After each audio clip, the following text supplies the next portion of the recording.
Chacun a sa rencontre avec Jésus, chacun a son histoire avec Jésus.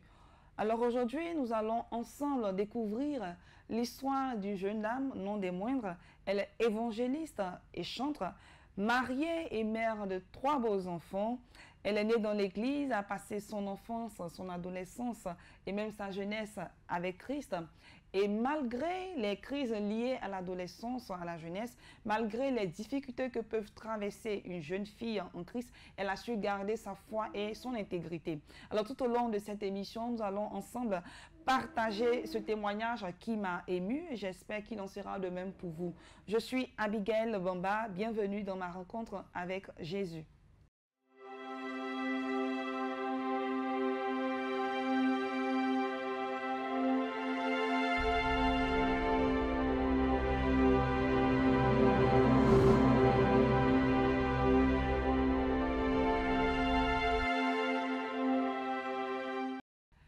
Mesdames et messieurs, bonjour chez vous. Et comme je le disais à l'entame de cette émission, nous allons recevoir une jeune dame qui est évangéliste et chantre. Alors sur ce plateau, bonjour évangéliste. Bonjour. Soyez la bienvenue. Merci beaucoup. Je suis tout honorée de partager cette émission avec vous. L'honneur est partagé également. Alors, je le disais tout à l'heure, dans les coulisses, nous avons un peu changé. Vous êtes évangéliste et chantre. Et vous avez dit que vous êtes né dans l'église. Alors, j'aimerais savoir si vous êtes enfant de pasteur. D'accord. Shalom à tous. Je voudrais, avant de commencer, me proposer merci au responsable de la télé, merci à sa servante, merci aux parents spirituels que j'honore sur ce plateau. Non, je ne suis pas enfant de pasteur, je ne suis pas fille de pasteur, juste enfant de SEM chrétien. D'ailleurs, j'ai perdu mon père quand j'avais 3 ans et demi. Donc, c'est maman qui était chrétienne. Et on va dire, quand j'ouvrais les yeux, que je prenais conscience de la vie, j'étais déjà dans la présence de Dieu, dans les parvis du Seigneur. Voilà. Alors, vous êtes aussi chantre. Oui. À quel moment est-ce que vous avez intégré l'équipe de louange? Pour le ministère de chant, je veux dire, depuis l'école de dimanche, l'école DIM comme on a l'habitude de l'appeler, on avait un groupe en notre sein au niveau de l'école de dimanche avec les moniteurs qui avaient vraiment senti le besoin pour la classe dans laquelle j'étais, qui avait ce don-là qui commençait à éclore et ils ont voulu qu'on puisse créer ce qu'on appelle le groupe musical de l'école DIM en son temps. Et c'est avec le groupe musical de l'école DIM que j'ai commencé. Et à l'âge de 11 ans, les responsables du Grand Temple de l'église, on va dire, ont décelé quelque chose en moi et ils ont décidé de voir ce que ça allait donner. Je n'avais pas encore été baptisée parce que vu mon âge, j'étais encore un peu petite. On va dire, quand tu n'es pas encore passé par l'adolescence, on ne peut pas vraiment dire si tu appartiens entièrement ou totalement au Seigneur. Mais ils ont pris sur eux, ils ont senti le besoin de me faire passer d'un cap. Voilà, de me sortir du groupe musical de l'école de dimanche. Et je suis passée directement au niveau du groupe musical du Grand Temple. Voilà. Et la transition a-t-elle été un peu plus facile ou difficile? Oui, parce que quand j'étais à l'école DIM, j'étais dans une église traditionnelle. Voilà, où l'enseignement, on nous parlait de l'enseignement de base et tout ça.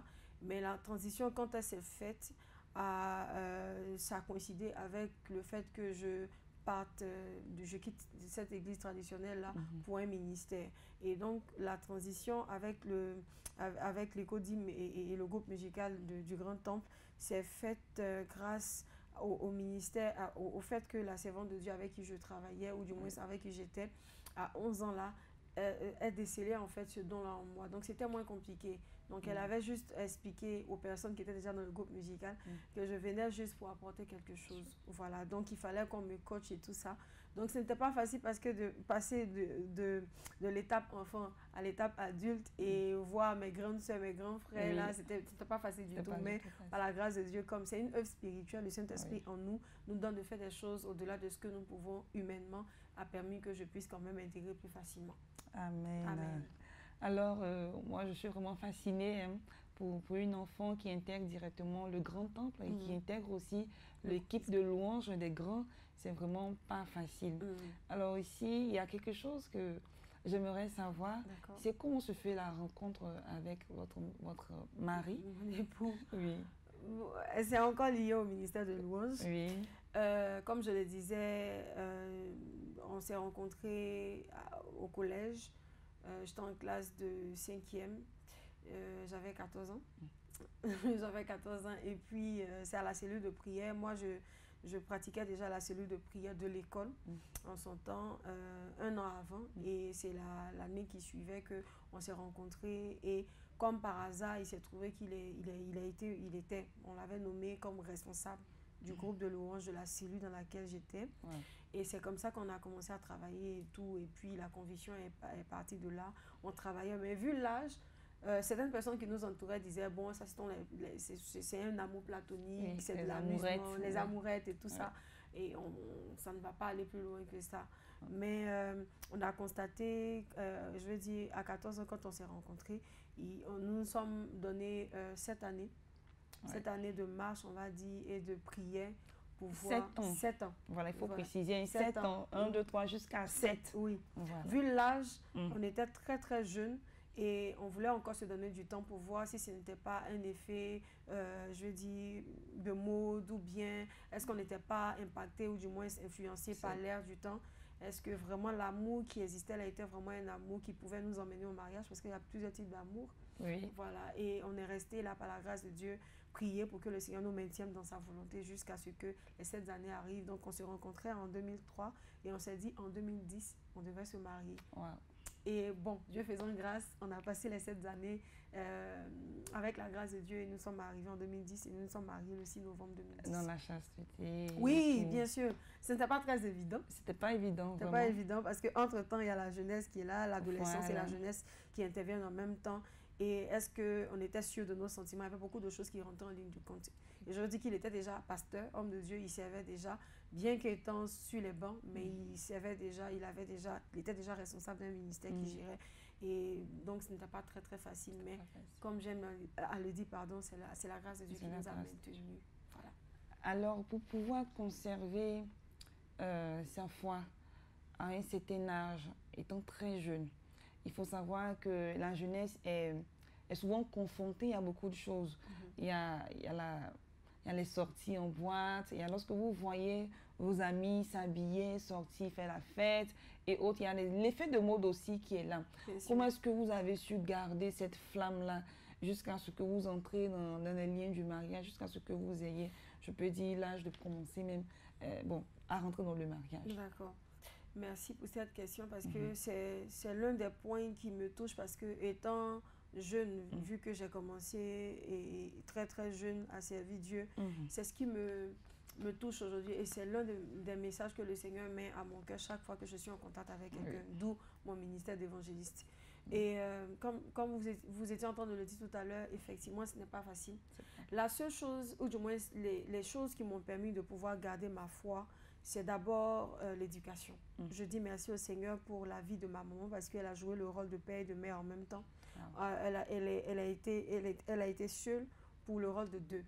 Donc, c'est vrai qu'elle n'était pas peut-être forcément elle n'est pas allée loin dans les études, mais elle est restée accrochée à la parole de Dieu. Et le fait, quand je parle de l'éducation, l'éducation qu'elle m'a transmise a tiré sa source de la parole de Dieu. Donc, je n'ai jamais vu ma maman, quand elle a perdu son conjoint, donc mon papa, avoir une vie, je dis partagée, avec beaucoup de compagnons, beaucoup de conjoints. Non, non, non. Je l'ai vu rester là, compter sur le Seigneur. Donc, quand vous avez une figure paternelle qui part, et après, maman qui dit, ton papa, c'est Dieu, et elle te donne une certaine éducation pour te dire, quand tu as besoin de quelque chose, c'est vrai que tu vas me demander, mais il faut d'abord demander au Seigneur, parce que moi-même, je suis enfant de Dieu, et je veux que tu puisses, toi et moi, on puisse se retrouver dans le Seigneur et demander chaque fois que nous avons un besoin, qu'on puisse se retrouver dans le Seigneur. Donc, j'ai appris par la grâce de Dieu, avec l'éducation que ma maman m'a donnée, basée sur la parole de Dieu, à me concentrer plus sur la parole de Dieu. Et cette parole-là m'a donné de comprendre que toutes choses concombent de ceux qui aiment Dieu. Et j'ai cherché à comprendre en fait quelle est la volonté de Dieu pour moi. Quand on regarde en Genèse, la Bible déclare que Dieu a créé l'homme à son image et à sa ressemblance. Mais à cause de l'acte du péché, nous sommes passés sous, sous sous la direction de l'ennemi. Et gloire soit rendue au Seigneur qui a décidé de nous réconcilier avec lui en donnant son Fils à la croix. Et j'ai accepté que cette réconciliation soit vraie. Je me suis dit que si Dieu a pu, par le don de son Fils, essayer de nous réconcilier avec lui, ça veut dire qu'il peut, ou du moins c'est encore possible de pouvoir retrouver notre nature datant notre nature depuis la Genèse, avant que le péché ne prenne le dessus. Donc j'ai accepté cette parole en moi. Je me suis dit que je veux et je vais arriver à pouvoir donner l'image que Dieu a voulu que j'ai depuis la fondation du monde. Voilà, donc la parole de Dieu, l'éducation de ma mère m'ont donné de pouvoir rester véritablement attaché à ce que Dieu veut pour moi, parce que Dieu ne veut pas que je sois partagée. Dieu voudrait que je puisse honorer son image que je suis.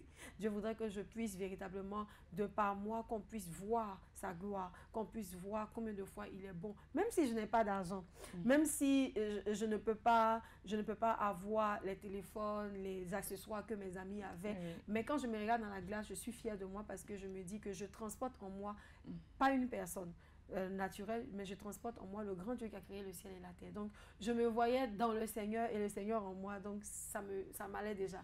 Voilà, donc c'est quelque chose sur lequel j'ai beaucoup travaillé par la grâce de Dieu. Et vous êtes la seule enfant de votre maman pour avoir bénéficié de cette belle éducation? Oui, par la grâce de Dieu, non, je ne suis pas la seule. 10 ans après le décès de mon père, maman a rencontré une autre personne avec qui elle a eu un garçon, mon petit frère. Donc on n'est que 2 pour ma maman. Voilà. Alors, waouh. Alors c'est juste, je fais un clin d'œil aux parents. Il est vraiment important de déjà poser la base quand ils sont encore à l'étape enfance, c'est-à-dire les conduire à l'école les dimanches, en plus de l'éducation que vous donnez à vos enfants, mais aussi là-bas, ils reçoivent une autre éducation selon la parole de Dieu. Et ce qui fait de nos enfants aujourd'hui des servantes et des serviteurs de Dieu. Amen. Alors, j'aimerais aussi savoir, vous n'êtes pas seulement chanteur, vous êtes évangéliste. Oui. Alors, à quel moment déjà ce ministère-là, vous le sentez? À quel moment vous recevez l'appel en tant qu'évangéliste? L'appel est venu à partir des différentes croisades d'évangélisation que l'église où j'étais avant que je me marie organisait, l'église des Sentinelles de l'Éternel. Je salue au passage la servante de Dieu, la prophétesse Hélène Gué. Elle organisait des croisades d'évangélisation et au cours de ces croisades, en fait, je me retrouvais facilement. Pendant la louange, à un moment donné, je me retrouvais en train de laisser le volet chanson, le volet musical et annoncer la parole. Et je pouvais facilement, comme ça par la grâce de Dieu, pendant que je chante, arriver à introduire dans les partitions musicales certains pans de certains versets et qui pouvaient emmener des personnes qui étaient soit chez elles à la maison ou bien en train d'étudier, sortir pour venir écouter parce que on ne se limitait pas à chanter pour chanter. C'est vrai, il y avait la mélodie, est-ce que nous savons, mais arrivé un moment, je demandais vraiment au Seigneur de me donner la force de pouvoir véhiculer un message.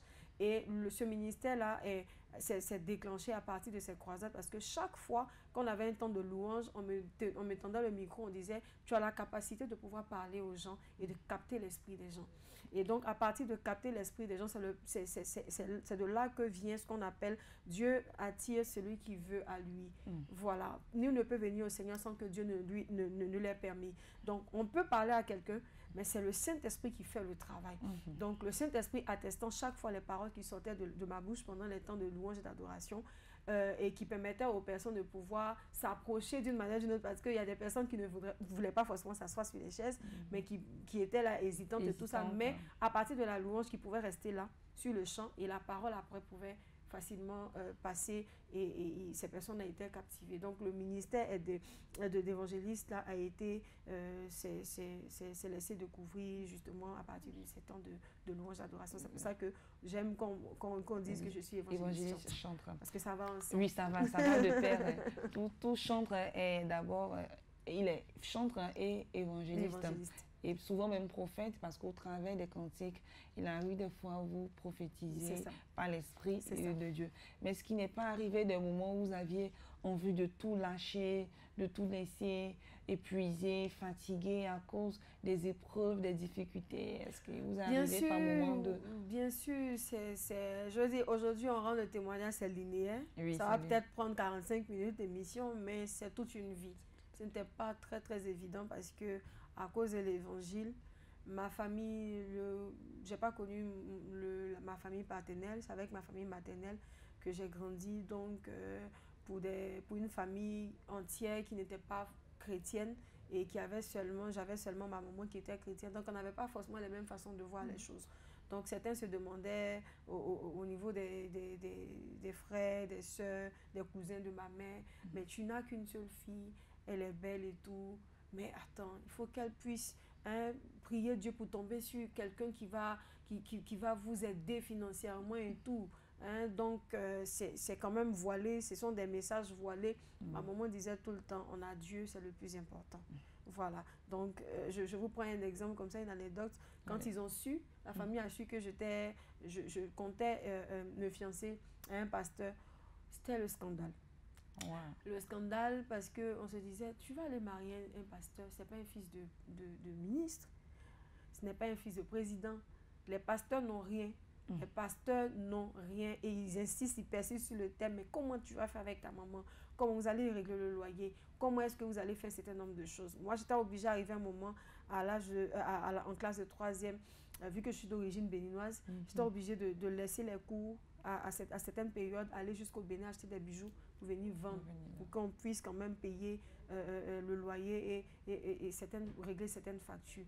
Même arrivé un moment, quand j'ai eu même le bac, j'ai fait la première année, la deuxième année, je n'ai pas pu parce que c'était une année pour moi où je n'avais pratiquement rien. Il fallait que je fasse le choix entre scolariser mon petit frère, prendre soin de ma maman qui avait eu la pneumonie entre-temps. C'était une année très, très, très difficile. Et j'ai sacrifié une année pour que véritablement on puisse remettre les choses en ordre. Et l'année qui a suivi, Dieu a fait grâce, j'ai pu reprendre l'école. Et jusqu'aujourd'hui, voilà. Donc, il y a eu vraiment, je confirme, il y a eu vraiment des temps difficiles. J'en ai encore les larmes aux yeux parce que c'était tellement difficile que on se disait, mais tu fais tous ces sacrifices, tu t'es sacrifié corporellement, tu t'es sacrifié moralement, spirituellement, tu n'as pas voulu te vautrer dans le péché, faire un certain nombre de choses, mais pourquoi vers la fin? Voilà, il y a ces questions-là arrivent un moment qui trônent un peu dans l'esprit et tout ça. En fait, évangéliste, moi j'aimerais que vous vraiment exposiez, excusez-moi, mais c'est le but de l'émission.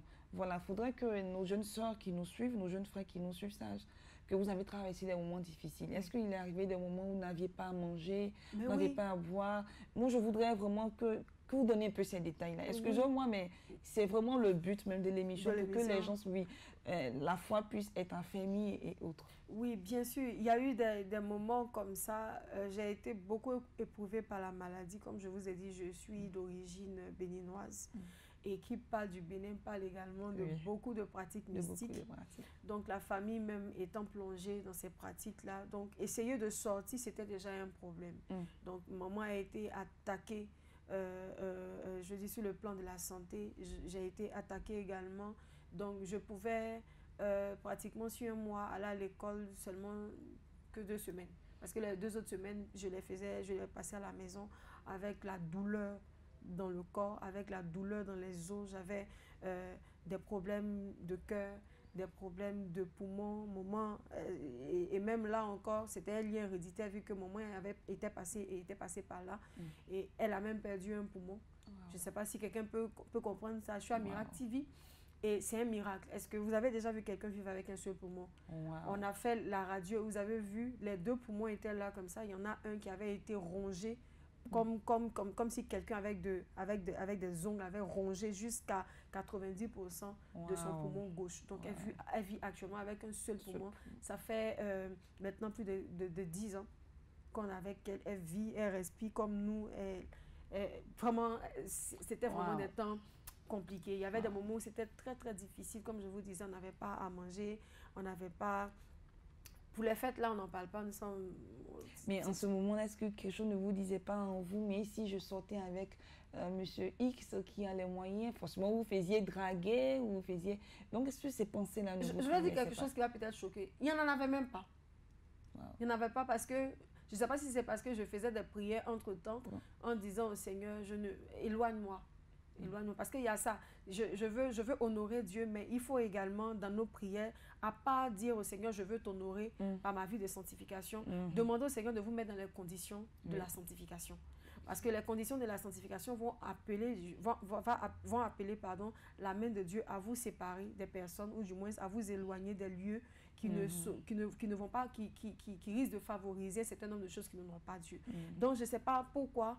Il y en avait, effectivement, parce que je vivais à Yopougon et l'église, en son temps, était à la Riviera. Donc, imaginez les personnes qui venaient prier dans l'église. On pouvait me faire des connexions avec certaines personnes, les fils de Dieu, de Babatia, comme on le dit, en griffe. Ouais. Mais ça n'a pas marché parce que ce qui était en moi, c'était plus fort que ce que je voyais. C'est pour ça que je crois en cette parole de la Bible qui dit, Paul qui dit, si je vis, ce n'est plus moi qui vis, mais c'est Christ qui vit en moi. Le problème qui fait qu'aujourd'hui, beaucoup de jeunes succombent à ces comment je vais dire ça, à ces propositions, parce que c'est ça, le péché, c'est une proposition du diable. Ne nous oblige pas, c'est une proposition. C'est la manière de nous proposer qui paraît souvent comme une imposition, mais sinon c'est une proposition. Donc, ce qui nous permet de mieux résister à ces propositions-là, c'est de garder, je dis bien garder le Seigneur dans son cœur, et savoir et comprendre, faire accepter à son corps, à son esprit, comme David l'a dit, mon âme bénit l'Éternel. C'est un ordre que David est en train de donner à son âme. Vous dites, mon âme, je t'ordonne de bénir Dieu, même dans la douleur. Donc, j'ai ordonné à ma vie, j'ai ordonné à mon âme, à mon esprit, à mes pensées, d'accepter le plan de Dieu pour moi.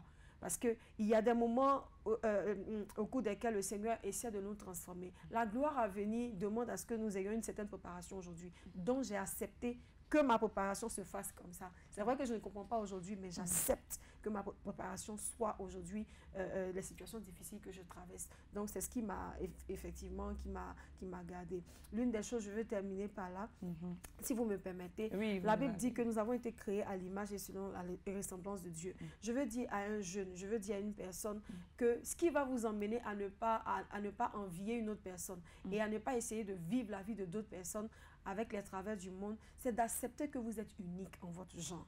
Et ce par quoi vous passez aujourd'hui va déterminer la grâce et la gloire que le Seigneur vous prépare demain. Le Seigneur dit, je connais les projets que j'ai formulés pour vous. Je ne peux pas dire que je crois en Dieu et ne pas croire en ses projets pour moi. Il dit, ce sont des projets de paix, de bonheur et non de malheur. Donc, si je vis quelque chose aujourd'hui qui ne ressemble pas à ce que Dieu m'a promis, ça fait partie du plan de Dieu. C'est-à-dire qu'il faut que j'apprenne à attendre. Parce que Dieu a parlé. Quand il dit, sa main se presse pour accomplir. Donc, si le contraire se manifeste, ça veut dire qu'il n'a pas encore fini d'accomplir. Donc, je dois rester dans l'attente. Il faut éviter d'être envieux. Il faut s'accepter, il faut s'assumer. C'est difficile, j'accepte. Parce que j'ai fait un choix, j'assume jusqu'au bout. J'ai accepté Jésus, je veux marcher selon sa parole. Waouh. De très belles paroles, des paroles fortes. Mais pendant que vous traversiez ces temps de crise, ces temps de difficultés, quelle était la réaction de vos parents, de vos proches, en dehors de maman, de vos proches? Oui, ils disaient, c'est pas ce qu'elle veut. Oui, c'est leur histoire de chrétienté, du christianisme. Elle est africaine, il y a des pratiques. Vous pouvez facilement, avec maman, avec des propositions, vous avez des pratiques et tout ça qui peuvent vous permettre de pouvoir accéder à un niveau financier. Elle a refusé carrément. Voilà. Donc, je veux dire que les gens parlaient autour de moi, mais moi, j'étais concentrée et je savais ce que je voulais, comme Batimée. Quand il criait à Jésus, les gens lui disaient, il ne va pas t'entendre. Jésus est là pour moi. Je veux dire, même dans la foule, dans les situations difficiles, croyez, sachez que Dieu vous voit et il vous entend. Mais aujourd'hui, quelles sont les réactions? Oh, c'est une... Bon, vous savez, il y a l'orgueil, on ne va pas venir vous dire comme ça, vous aviez raison. Oui. Mais il y a ce respect-là. Oui, quand il y a des cas de fierté, quand il y a des cas de blocage, de maladie, maman pasteur, on a besoin de toi. Parce que ton mari peut venir prier pour nous. Oui. Donc, par là, on honore Dieu à cause de notre vie. Donc, je bénis le nom du Seigneur. Alors, avant de terminer cette émission, je vais demander à la servante de Dieu de faire une prière pour les filles qui se retrouvent dans cette situation, qui ont accepté de marcher avec Christ, mais à cause des difficultés aussi, à cause des temps dans lesquels nous vivons. C'est vraiment compliqué de marcher, vraiment de rester dans les voies du Seigneur. Est-ce que l'évangéliste peut faire une prière pour ces jeunes filles-là qui traversent ces moments difficiles? D'accord. Nous allons prier. Tu peux fermer les yeux avec nous de là où tu es. Seigneur notre Dieu, nous voulons te dire merci. Nous voulons te rendre toute la gloire pour Miracle TV. Merci pour ta servante. Merci pour cette émission qui nous donne ce matin de pouvoir prier avec tes enfants, avec ces jeunes filles que tu as créées à ton image et à ta ressemblance. Seigneur, je veux prier dans un premier temps que tu donnes à ces personnes-là de te connaître sincèrement, de te connaître en profondeur, que tu leur donnes d'avoir des personnes pour mieux les encadrer et que ta parole fasse tache d'huile dans leur cœur, que chaque matin qu'elles se réveillent, chaque matin qu'elles constateront le souffle de Dieu en elles. Chaque fois qu'elles constateront le miracle de Dieu, parce que se réveiller chaque matin est l'œuvre du miracle du Seigneur, que tu leur donnes de pouvoir croire encore, parce que ta parole déclare que tes bontés ne sont pas épuisées, elles se renouvellent chaque matin.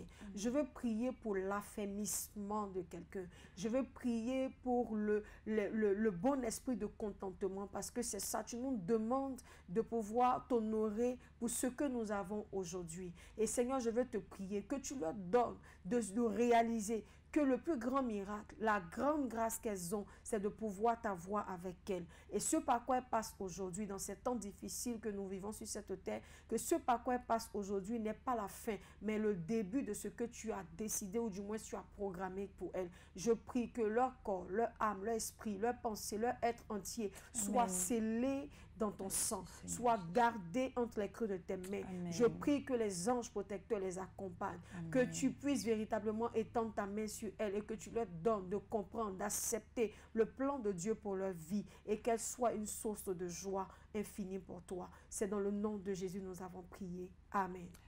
Amen. Je vous laisse toujours la parole pour le mot de fin. Quel conseil pouvez-vous donner pour que aussi ces enfants qui sont encore à l'école de dimanche, qui sont adolescents, puissent garder leur foi, puissent garder cette flamme-là. Et aussi pour celles qui sont déjà, qui ont notre âge, qui sont jeunes, mais qui doivent conserver leur amour et leur marche avec Christ. Déjà, pour les enfants qui sont, pour les parents, je conseille tout simplement de continuer à envoyer les enfants à l'école de dimanche. Laissez-les apprendre dans le Seigneur. Laissez-les participer à toutes les activités de l'école d'hymne de votre église. Laissez-les se refaire. Laissez-les. Ne leur mettez pas de pression. Montrez-leur juste la voie. Chaque fois qu'il y aura un problème, un souci, présentez plutôt la solution selon la parole de Dieu. Et pour celles qui sont déjà grandes, mais qui sont déjà en face de certaines situations de la vie, je voudrais vous dire, vous n'êtes pas à la fin de votre vie. Vous n'avez pas aussi, nous ne vous fustigeons pas. Nous ne disons pas que votre vie est fichue. Quel que soit ce que vous avez eu à faire, la Bible déclare que si quelqu'un est en Christ, cette personne est une nouvelle création, les choses anciennes sont passées. Vous avez juste besoin de décider aujourd'hui de changer de vie, d'accepter ce que le Seigneur veut pour vous et de véritablement demander au Seigneur de vous aider à atteindre le but pour lequel vous êtes sur cette terre. Parce que vous n'êtes pas là. Vous n'êtes pas un décor sur cette terre, vous êtes là pour accomplir quelque chose de merveilleux. Vous êtes une merveille. Vous êtes quelqu'un que Dieu aime. Vous êtes quelqu'un sur qui Dieu compte pour accomplir ses œuvres sur cette terre. Donc rentrez dans cette pensée de Dieu-là et accrochez-vous au Seigneur. Même quand c'est difficile, dites-vous que vous croyez et vous devez croire toujours au Seigneur. Dieu vous bénisse, que le Seigneur vous fortifie, que le Seigneur aide véritablement toutes les jeunes filles, que le Seigneur aide les hommes de Dieu, que le Seigneur aide véritablement toute son Église, afin que nous puissions honorer Dieu jusqu'à son retour, jusqu'au retour de Jésus-Christ. Amen. Merci, évangéliste. Amen. Merci, fidèles téléspectateurs de Miracle Télévision. Ainsi s'achève ce numéro et j'espère vous retrouver une prochaine fois pour des émissions qui sont aussi riches en conseils, riches, qui sont émouvantes et aussi édifiantes. Que la main puissante de notre Seigneur Jésus nous accompagne. Merci.